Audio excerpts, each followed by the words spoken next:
மகளிர் உரிமை தொகை நேற்று அறிவிக்கப்பட்ட நிலையில் இனி யாரும் ஆட்சியில் பங்குயிட பேச மாட்டார்கள் என திமுக அமைப்பு செயலாளர் RS பாரதி தெரிவித்துள்ளார். சென்னை அண்ணா அறிவாலயம் கலைஞர் அரங்கில் திமுக அமைப்பு செயலாளர் RS பாரதி செய்தியாளர்களை சந்தித்தார். அப்போது பேசிய அவர், நேற்றைய அறிவிப்பிலிருந்து மக்களின் ஆதரவு திமுகவுக்கு அதிகம் இருப்பதை உணர்ந்து இனி யாரும் ஆட்சியில் பங்கு என்பதை பேச மாட்டார்கள் என்று தெரிவித்தார். தமிழ்நாட்டில் கூட்டணி ஆட்சி என்பது கிடையாது, இதனை ஏற்கனவே முதலமைச்சர் தெளிவாக அறிவித்து விட்டார் என்றும் அவர் தெரிவித்தார். நாளையிலிருந்து யாரும் பேச மாட்டாங்க. ஏன்னா இந்த 5000 ரூபா கொடுத்த பிறகு மக்களுடைய மனநிலை கொடுக்குதுன்றது எல்லா அரசியல்வாதிகளும் தெரியும்.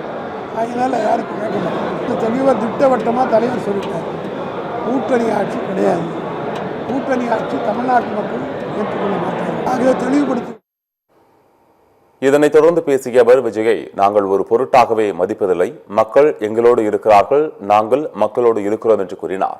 விசில் நீண்ட நாட்கள் ஊத முடியாது, தம் இருக்கும் வரைதான் ஊத முடியும் என்றும் விமர்சித்தார். விஜய் ஒரு பொருட்டாவே கிடைக்கல, அவர் பேசுறது நாங்கள் எங்களுக்கு வேலைகள் நாங்கள் ஜனங்களை நம்பி போகிறோம், ஜனங்க எங்க முன்னாடி இருக்கிறோம், எல்லா தமிழ்நாட்டு மக்களும் அங்கே இருக்கிறாங்க. அதனால அவங்க விஷயத்தில் நாங்கள் போய் கொண்டிருக்கிறோம். தவிர அவர் பேசுகிறாரு இந்த கச்சேரிக்கெல்லாம் நாங்கள் போய் மாட்டோம். விசில் ரொம்ப நேரம் தம் ஊத முடியாது, தம் இருக்கிறது விசிலுக்கு ரொம்ப ஆயில் கிடையாது. ஒரு மனுஷன் எவ்வளோ நேரம் விசில் வரும், இதெல்லாம் சும்மா கொஞ்ச நேரம் கூடும், அதிகமான ஊர்னா வேலை பண்ணும்.